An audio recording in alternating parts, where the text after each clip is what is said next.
মাননীয় প্রধানমন্ত্রীর সামনে বক্তব্য রাখার সুযোগ পেয়েছি এবং আমি মাননীয় প্রধানমন্ত্রীকে বলেছি যে মাননীয় নেত্রী, যারা নৌকা নিয়ে পাস করে আসছেন তারা হচ্ছেন গিয়ে আপনার রেগুলার ফোর্স, আর আমরা যারা স্বতন্ত্র পাস করে আসছি আমরা হচ্ছে গিয়ে রিজার্ভ ফোর্স, এবং এই দুই ফোর্সই কাজ করবে দেশের জন্য, বঙ্গবন্ধুর স্বপ্ন বাস্তবায়নের জন্য।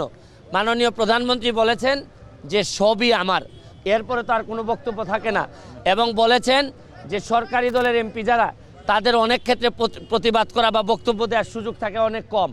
আমাদের যেহেতু আমরা স্বতন্ত্র প্যাটার্নে আছি, আমরা যেন সরকারের যে কাজগুলো ভালো প্রশংসা করার সুযোগ থাকবে এবং যে কাজগুলো ভালো হবে না এইগুলা যেন আমরা প্রতিবাদ করি অথবা সমালোচনা করি এবং স্ট্রংলি করি। আমাদেরকে বরং 1 ডিগ্রি বেশি স্বাধীনতাও দিয়েছেন। ও না, নেত্রী একটা কথা বলেছেন যে আমাকে বলছেন যে তোমার তো ফেসবুক থেকেই চিনি, তুমি তো ফেসবুকের এমপি হয়ে গেছো। এই যে ক্লিয়ারলি বলে দিচ্ছেন যে